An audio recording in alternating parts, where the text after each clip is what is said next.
Hoy vamos a estudiar, vamos a adelantarnos ya un poco. Están en 1 de Samuel, pero ahorita vamos a 2 Samuel y vamos a una historia de David.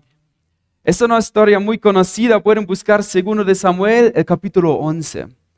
Y ahí vamos a ver partes de ese capítulo 11 y del capítulo 12 ahí, y de lo que está pasando ahí. Como saben, nosotros tenemos este ministerio Casa Agape, y es contra la violencia doméstica, es contra el abuso.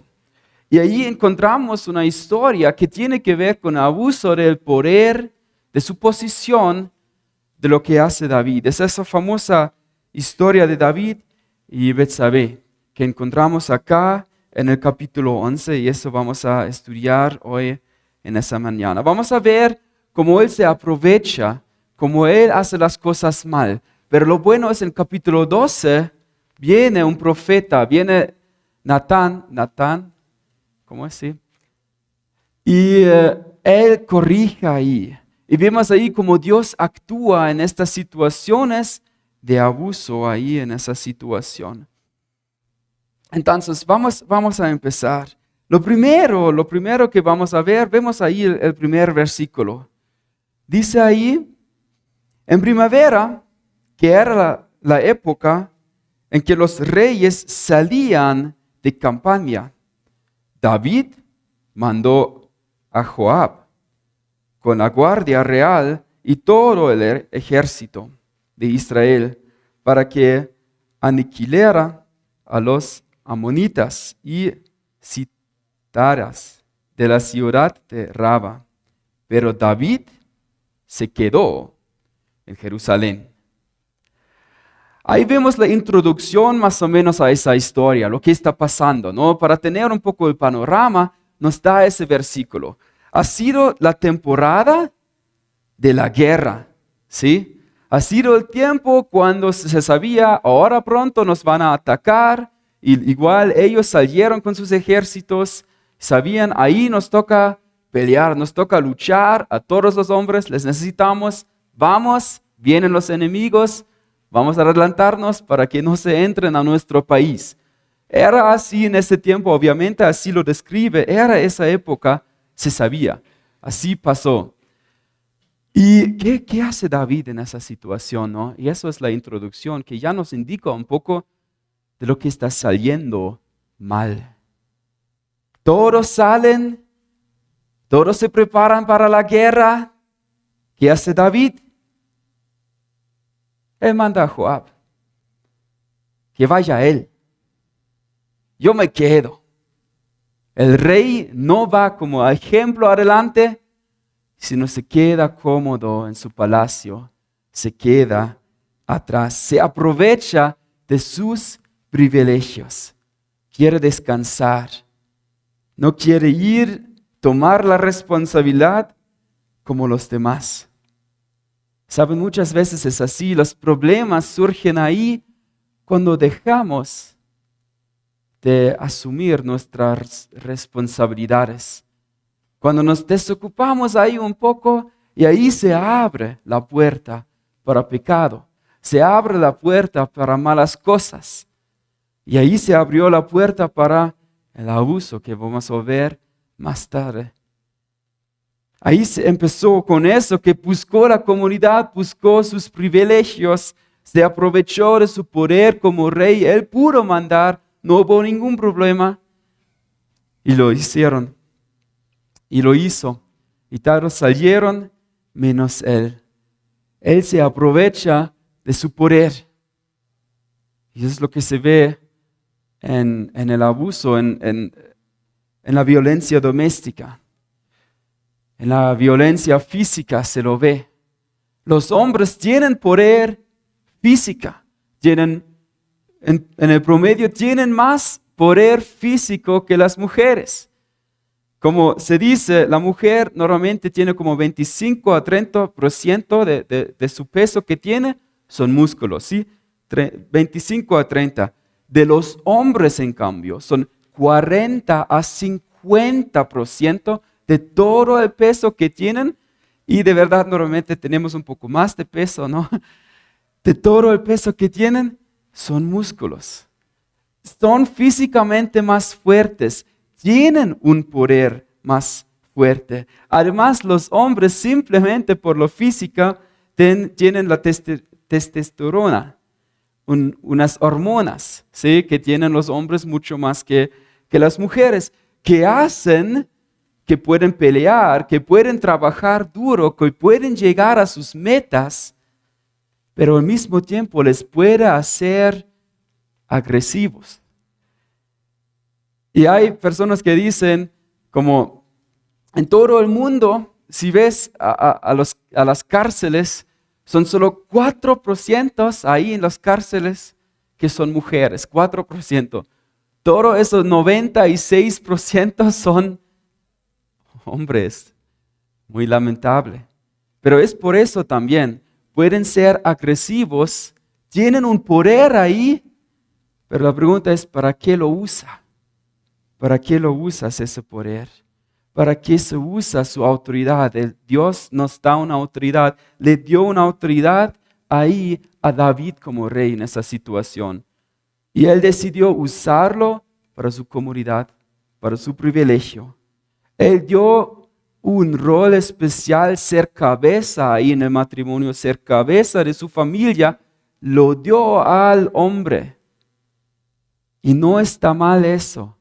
Dios lo hizo. Y no está mal la autoridad. Hay personas que dicen, debemos quitar eso, debemos dejar de vivir con eso, esa idea que el hombre tiene autoridad, que es la cabeza. Eso no es bíblico. La verdad es que toda autoridad es dispuesto por Dios. Dios lo pone. Dios dio la autoridad ahí también a los hombres. Y sabemos, la autoridad es algo importante. No, en los tiempos cuando teníamos los apagones, ¿se acuerdan? De la luz. En el centro, ¿no? ¿Quiénes marchaban ahí? Los militares, la policía, ¿no? Necesitábamos estas autoridades. ¿Por qué? Porque si no habían, o si no están, vienen ladrones, vienen cualquier persona y se aprovechan de la situación. Sí se necesita autoridades. Las autoridades son algo que Dios puso para el bien. Pero lamentablemente muchas veces se usa la autoridad para el mal. Y ahí es interesante, ¿no? En el capítulo 12, después entonces, vemos la historia como Dios interviene ahí, como Él actúa ahí. Y es interesante, Él manda a un profeta. ¿Y a quién le manda? ¿La manda a la mujer o le manda al hombre? Le manda a David. Él le ve a Dios a David como el responsable, con la autoridad, siendo hombre, ahí le manda para que hable con él. Ahí ve una responsabilidad. La cosa es, sí hay autoridades, pero la autoridad viene con responsabilidad. Es una tarea. Es algo que Dios manda a hacer. Si las cosas salen mal en nuestras casas, en nuestras familias, de verdad hay una responsabilidad especial que toca a los esposos ahí. Somos los líderes de nuestras familias. Si las cosas salen mal en nuestra casa y Jesús viene ahí y golpea la puerta y la esposa abre, Jesús le dice, permítame por favor hablar con su esposa. Porque a nosotros, los hombres, nos toca una responsabilidad especial. Sí nos dio un poder, pero nos dio también la responsabilidad. Y ahí le manda al profeta, a él, al rey, a la persona con el poder, al esposo ahí. Jesús tiene una idea muy diferente que nosotros. Vemos que sí hay autoridades que se aprovechan de su autoridad. Y Jesús ya desde mucho antes lo dijo y lo puso así. Como ustedes saben, los que se consideran jefes de las naciones oprimen a los súbditos y a los altos oficiales abusan de su autoridad. Pero entre ustedes no debe ser así. Al contrario, que el que quiere hacerse grande entre ustedes deberá ser un servidor. Y el que quiere ser el primero deberá ser esclavo de todos. Porque ni aun el Hijo del Hombre vino para que le sirvan, sino para servir y para dar su vida en rescate a muchos. Para nosotros, para todas las autoridades, Jesús es nuestro gran ejemplo. No es para abusar, no es para aprovecharse, no es para la comunidad, no es para nuestros privilegios, es para ser servidor, es para servir con lo que tenemos. Que sea diferente ahí en nuestros matrimonios, que sea diferente ahí en nuestras iglesias, que seamos servidores ahí. David lo hizo mal y Dios mandó a su profeta a corregirle ahí. Vamos a ver otra cosa que salió mal. La historia sigue en 2 de Samuel 11, ahí sigue el 2. Una tarde, al levantarse David, eso también es interesante, ¿no? Se levanta en la tarde, los privilegios que tenía ahí. No creo que hayan hecho eso en la guerra, en la batalla. No, esperen, estamos en siesta, vengan más tarde, ahí podemos pelear. Al levantarse de la cama, comenzó a pasear por el azotea del palacio y desde ahí vio a una mujer que se estaba bañando. La mujer era sumamente hermosa, por lo que David mandó que averiguaran quién era. Le informaron: se trata de Betsabé, que es hija de Elián y esposa de Urías el hitita. Él empieza ahí aprovechándose de sus privilegios, descansando ahí, y empieza a simplemente mirar y ver a una mujer, así nos cuenta. ¿Y qué es lo que ve ahí? Ve que es hermosa. Y ni la Biblia puede negar eso, ¿no? Era hermosa. Y eso es lo que vio en ese momento. Pero saben que siguen sus pensamientos ahí. Y él ve a la mujer y ve lo que esa mujer puede darle a él. Él le ve con egoísmo. Él solo ve lo que él puede recibir de esa persona. Y solo lo ve como una hermosura. Y no lo ve como una persona. Solo le ve con sus pasiones propias. Y ya no le ve como alguien más de su propio pueblo, como esposa de un soldado que está en ese momento enfrentando a los otros soldados, sus enemigos en ese tiempo. Ya no lo ve así, solo ve lo que él quiere en ese momento. Y se puede decir que lo que está haciendo ahí es deshumanizar. Ya no lo ve como un ser humano, lo ve como una cosa, lo ve como algo de que se puede aprovecharse, que tiene algún uso, algún provecho para mí. Le ve con orgulloso en ese momento y lo menosprecia. Ya no piensa en las consecuencias, ya no piensa en lo que significa, lo que va a hacer para ella. No piensa en lo que va a hacer para su esposo, para el futuro de su pueblo. Menosprecia a esa mujer en ese momento, menosprecia sus emociones, menosprecia lo que es en ese momento. Eso es muy lamentable. Empieza todo con el pensamiento. Se empieza a deshumanizar, de ya no verle con la dignidad que tienen. Se cambian las cosas por el mal.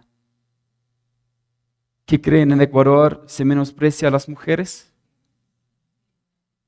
Lamentablemente es así.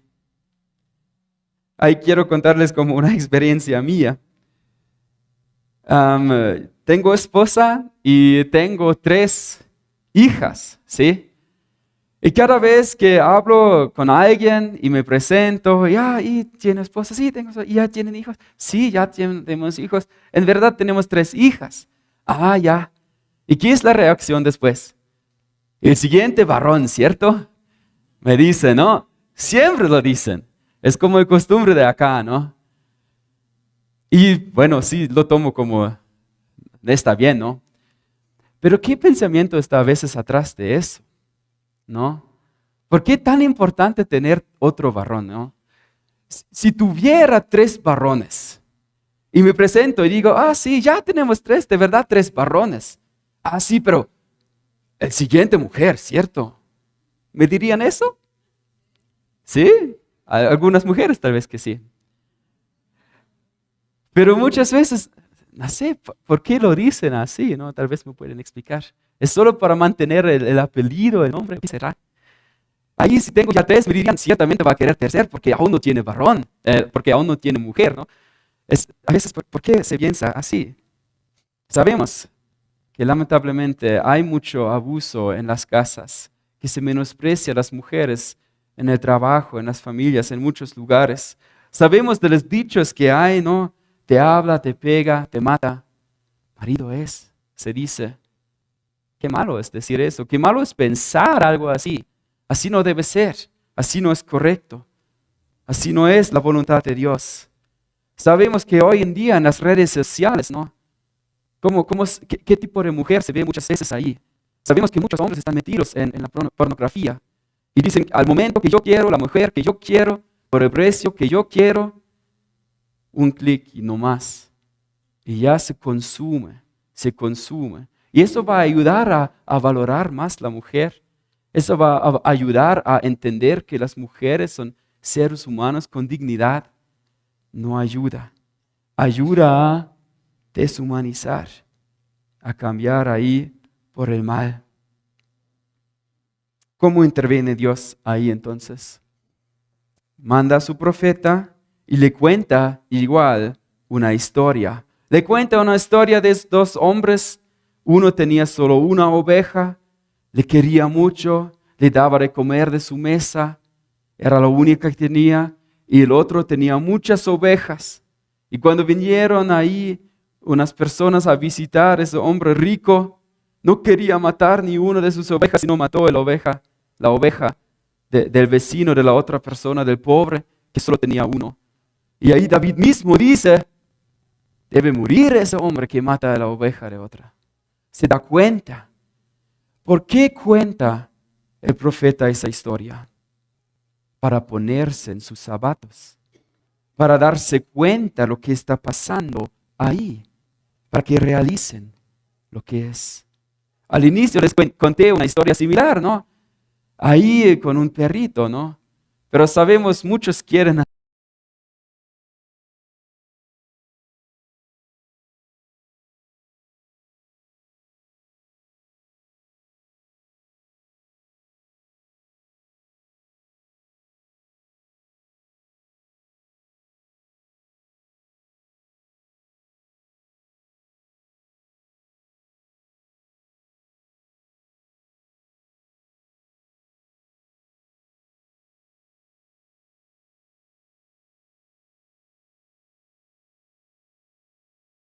sus perros mucho. ¿Y qué haríamos, Ned? Le quitamos el perro, por supuesto. No puede seguir así, está mal. Nos ponemos ahí en los zapatos. Nos falta a veces la empatía, nos falta a veces el respeto a las personas, poder pensar cómo es para él, cómo es para ella lo que está haciendo. Por eso cuenta el profeta esa historia, para que se dé cuenta de lo que está pasando, las consecuencias, para que tenga empatía ahí en esa situación. El respeto es tan importante. La Biblia nos dice que debemos amar a nuestros prójimos como a nosotros mismos. Si quiero amar a una persona como a mí mismo, debo pensar cómo fuera para mí ser él, ¿no? ¿Cómo es si yo fuera él, qué quería en ese momento? Eso debe pensar, ¿sí? Eso es amar al prójimo como a mí mismo. Me pongo en sus zapatos y desde ahí pienso qué hacer. Es la empatía que se necesita, es ese respeto que se necesita, que los manda ahí la Biblia a vivir eso. Muchas veces nos falta eso. Esa misericordia, ese respeto, eso pensar en las otras personas, pensar qué significa para ellos. Y qué bueno es si lo podemos hacer. Qué bueno es los ministerios que vemos, que están creciendo en la iglesia. Semillas de amor. Poniéndonos en los zapatos que no tienen mucho, que no tienen a veces ni una comida al día. ¿Qué necesitan? Ahí nos ponemos a ayudarles con empatía, con amor, con respeto a ellos, tratando a cada uno con la dignidad que merece. Ay, perdón. No esperaba eso. Pero ahorita están despiertos.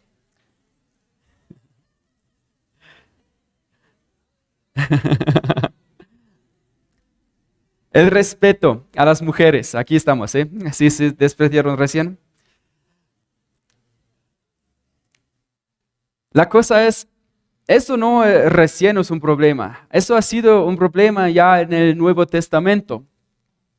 Una vez Pedro tuvo que escribir a una iglesia y lo dice lo siguiente: de igual manera ustedes, esposos, sean comprensivos en su vida conyugal, tratando cada uno a su esposa con respeto. ¿No? ¿Por qué tiene que decirle? Porque hizo falta.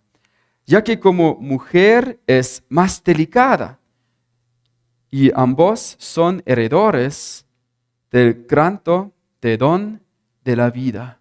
Ahí nos das muchas instrucciones, ¿no? Sean comprensivos, entiendan su situación que es diferente y las mujeres son diferentes, simplemente su cuerpo, todo lo que hay ahí es muy diferente a lo del hombre. Trátenles con respeto, con dignidad, son valiosos, son más delicadas de verdad. Igual de su cuerpo, de lo físico, simplemente empezando con eso, con sus emociones también. Es un hecho que las mujeres son más emocionales, ¿no? Todos lo saben, pero aún así hay la ciencia que tiene que tratarlo, sí, con números, ¿no? Y hicieron ahí con las películas. Las mujeres sabían ya, pero aún así en la ciencia tenemos la prueba. Las mujeres reaccionan más emocionales a las películas tristes, ¿no? Ya se dieron cuenta, ¿no? Que los hombres son más emocionales. Y se puede verlo como algo más débil desde el punto de vista de una mujer, pero es una fortaleza grande, porque a ellos no les hace falta la empatía normalmente. Ellos pueden consolar bien a los hijos, a sus amigas, y incluso a veces al esposo, si es necesario ahí. Qué bueno es eso. Las mujeres, cuando están con mucho estrés, quieren compartir y hablar de los problemas, mientras que los hombres, por el testosterona, quieren solucionar solo, ¿no? Y luchar, pelear. Las mujeres quieren hablar, ¿no? Y solucionar juntas o juntos, dependiendo, que también es algo muy bueno. Desde el punto de vista del hombre se puede verlo como algo más débil, no puede solucionar sus problemas solo. Pero es un don porque juntos se puede solucionar muchas veces mucho mejor, ¿no? Más delicadas. Se puede pensar, se puede ver, pero en verdad es algo valioso. Y Pedro tiene que recordarles, ambos son heredores.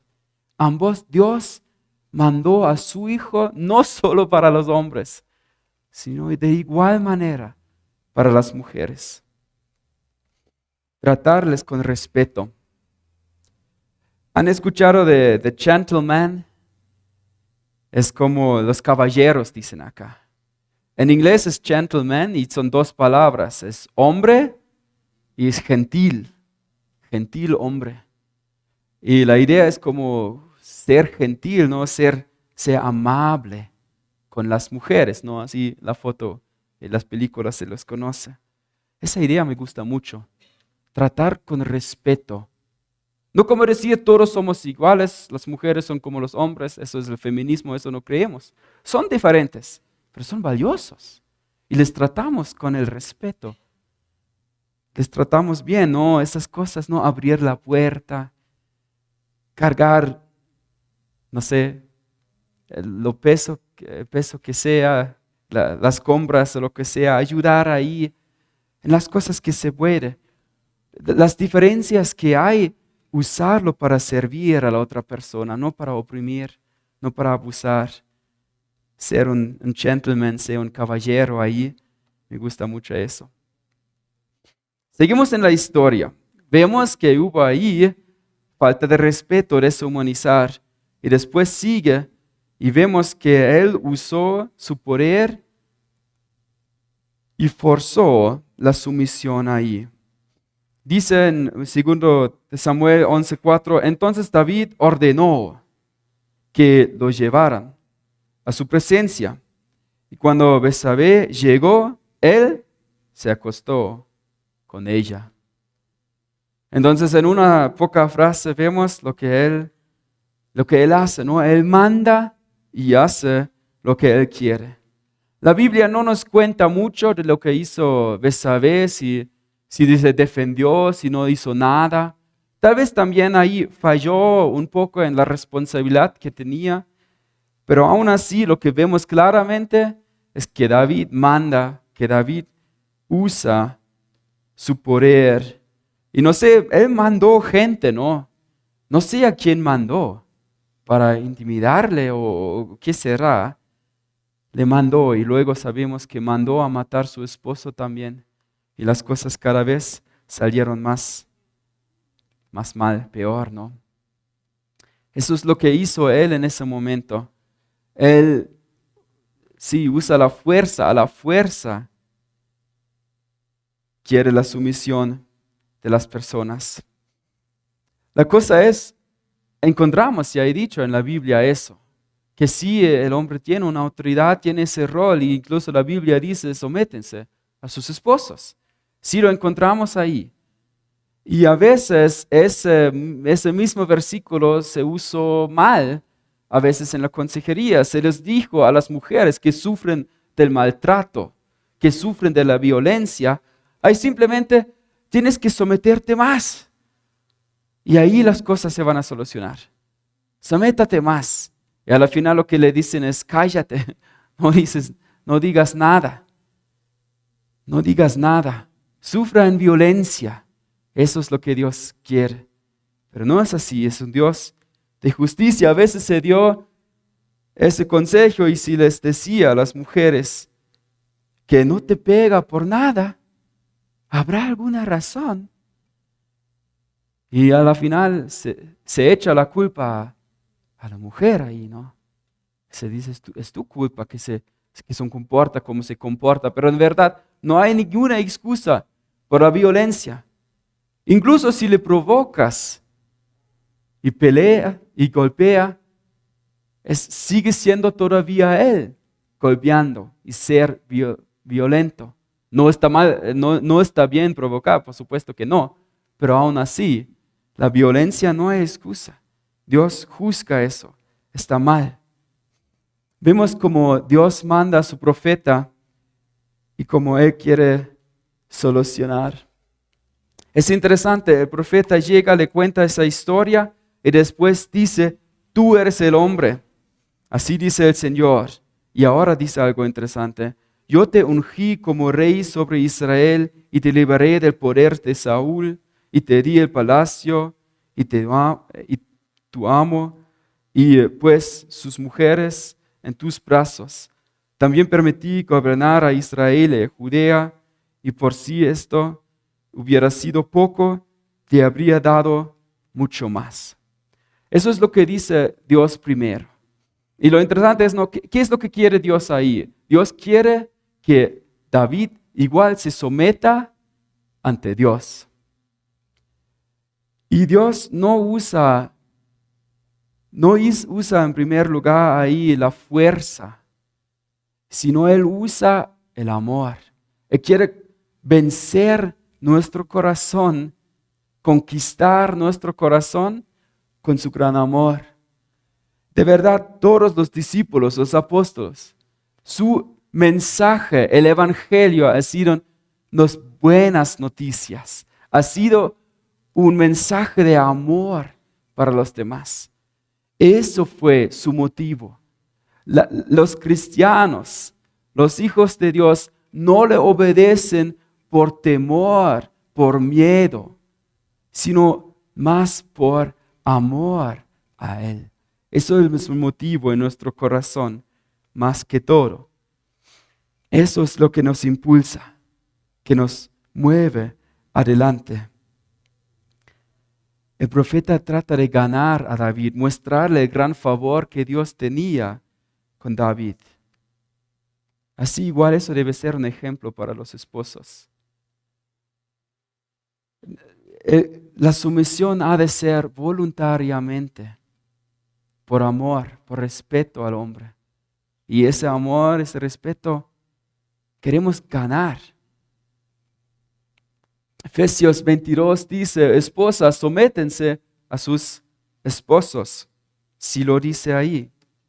Pero la otra cosa, y lo que dice mucho más, es, esposos, amen a sus esposas, así como Cristo amó a la iglesia y se entregó por ella. Perdón.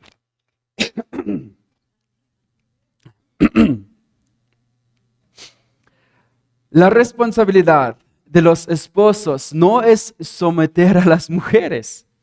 La responsabilidad, dice el texto de los esposos, es amar a las mujeres.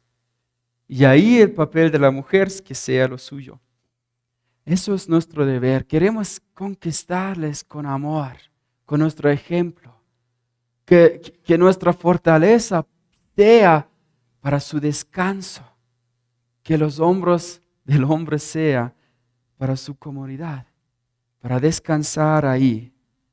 La responsabilidad de los hombres no es la sumisión o someter a sus mujeres con la fuerza, sino es el amar a ellas. Por último,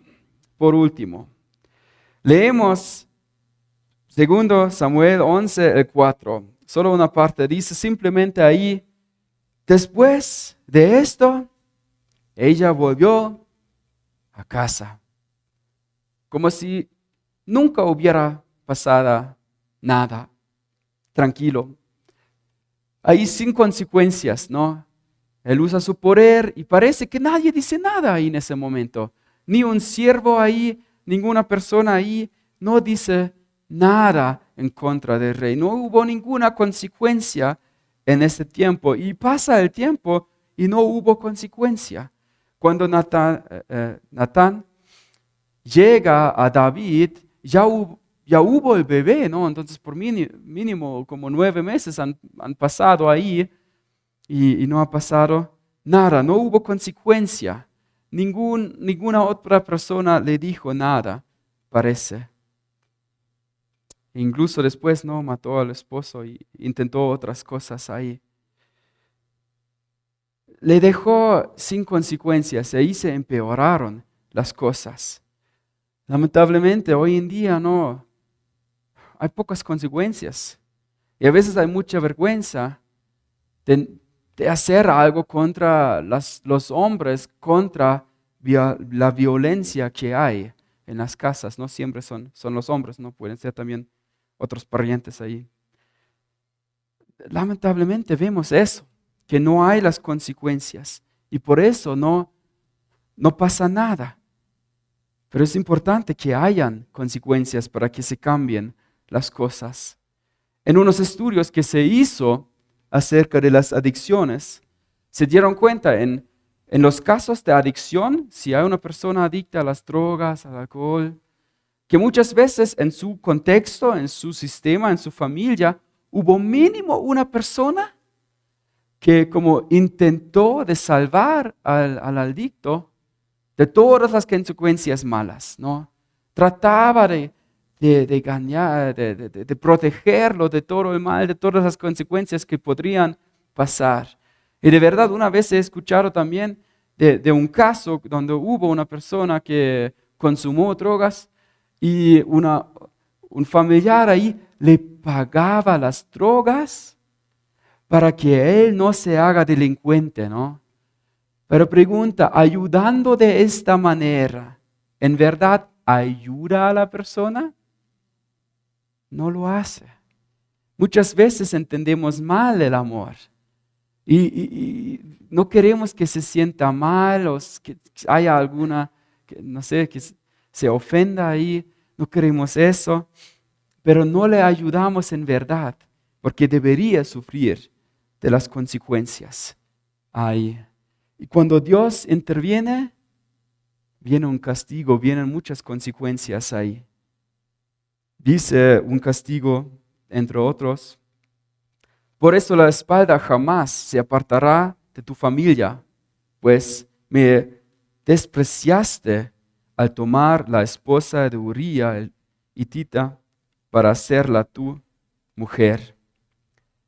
Y luego dice: te haré que el desastre que mereces surja de tu propia familia. Y los que conocen la historia de David, su propio hijo, ¿no? Luego intentó matar a David y le persiguió ahí. Hubo consecuencia, es Dios, ¿no? Él puede hacer de esta manera. Hoy en día a veces no queremos las consecuencias, aunque hay las oportunidades. Hay leyes ya que están en favor de las víctimas y se puede ayudarles, pero a veces se oculta por vergüenza o lo que sea. Se intenta de solucionarlo en la familia y no sale bien. Dios mandó ahí consecuencias, el castigo incluso. Se puede pensar, ¿por qué hace eso? Yo pienso tiene que ver con eso, para que él era rey, ¿no? Y la gente tal vez se enteró ya de lo que estaba pasando. Y Dios no quiere que más personas se animen a vivir de esta manera, que hagan lo mismo. Entonces, tiene que haber consecuencias.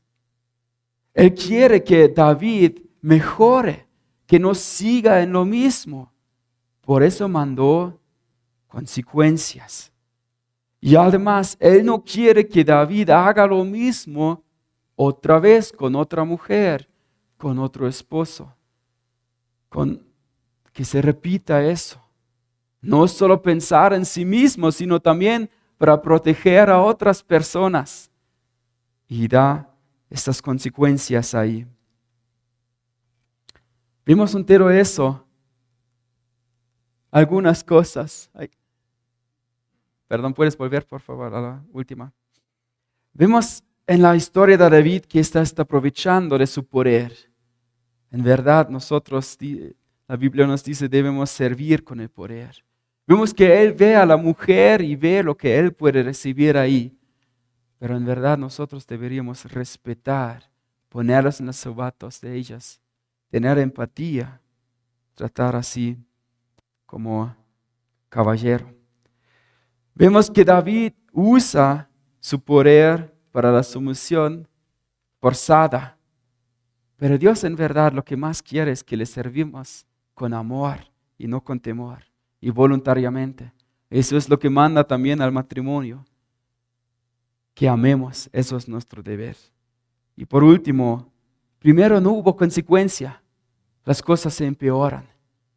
Cuando Dios manda las consecuencias, las cosas se mejoran.